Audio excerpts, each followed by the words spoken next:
I'm excited to be here. It's a fun time to be alive right now. It's a fun time to look like this in the world. You wouldn't think so, but I have been catfishing rednecks all over the place, and it is fun. Because they think I'm one of them, you know? I just look like one of those guys you could say a racist joke to and get a fist bump, but I do not condone fist bumping. I think it's weird.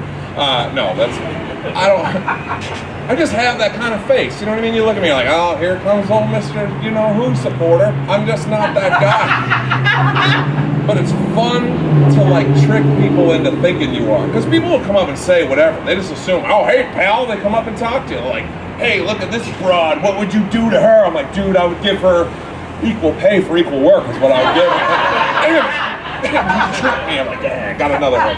It's fun. It's tough to be. This heat is not. I'm from Massachusetts. I'm actually from a place called Nantucket Island, which we had a rough upbringing. My brother and I had to share a jet ski. Parents stayed together. We only had one Christmas a year. But it's tough. This heat's killing me because I don't know if you can tell from that angle, but I'm a little overweight here. And here was the last straw for me. I was driving last night and I saw this beautiful woman put her purse strap separated her breasts, and it just made her, I was just driving alongside gawking at this woman. I thought it was so great. Until I looked down and I realized my seatbelt was doing the same thing to me. That's not a good feeling at all. I looked at her, I was like, what do I need you for? I'm doing okay by myself over here. It's tough though, trying to lose weight, because skinny people always try to tell you how to lose weight like they know how. You know, they just grew up caring about themselves. I'm new to this.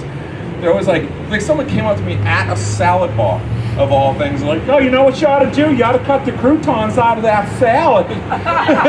This is the third salad I've ever had in my life. I don't think the croutons are the problem for some reason.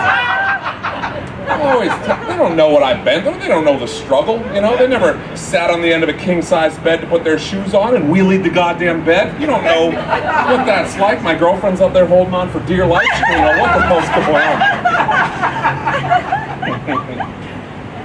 God, I bet my girlfriend, I'm just excited to be here. My girlfriend has 2 kids and I'm trying to hide from them because they take us to an indoor water park. You ever been to one of these places? Oh, the water there tastes like sweat for some reason. It's just terrible. And I want to be a good sport because I'm new with the kids, you know, so I'm trying to like have fun. I dive in the water, I go for a little swim, I come up, there's a Band-Aid on my lip.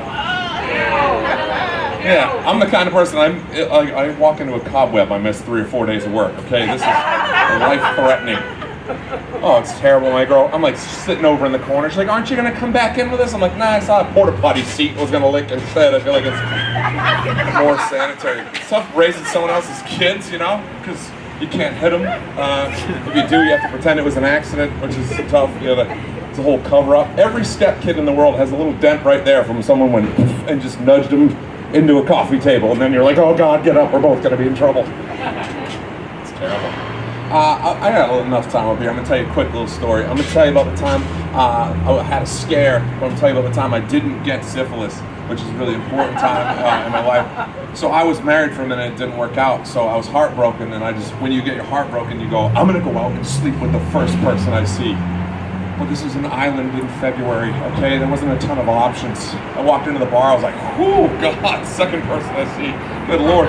Like this woman looked like me with a mop on her head, which is not a good look, but she didn't have nice teeth like mine. Hers looked like a vandalized graveyard, you know? Like, oh, is that teeth or a witch doctor's necklace? What is going on here? But you get promiscuous, and we don't know anything about medicine, fellas, so if you end up with an ingrown hair anywhere from here down, you go, well, my life is over. You know, we have no clue. Week 1, ingrown hair, you're like, I had poison ivy when I was a kid and it must have been in remission. Week 3, you're like, this better be swimmer's ear because I don't know what's going on down here. But I had to go to the doctor, you know? I go in, of course the doctor asks the all-important question, have you had unprotected sex in the last year? I was like, I don't think I've had protected sex in the last year. And he goes, fair enough. And he just nonchalantly starts examining it like it's a piece of chicken, you know? Just not a chicken nugget either, like Popeye's fried chicken. He's like looking at it. He goes, okay, I have it narrowed down. This is either a rash from your laundry detergent or I stopped listening. I'm rooting for laundry detergent at this point. There's nothing better than laundry detergent rash coming out of this guy's mouth, and I know it. I just go with it. I'm like, yeah, you know what, Doc? Sometimes I do put fire ants in my laundry. It really freshens it up. He goes, or syphilis. I go, oh my God. He goes, I have to treat you for it, even though it might not be it. I go, fine. He treats me and leaves. I think it's over, but no, he comes back in with an official piece of paper from the CDC.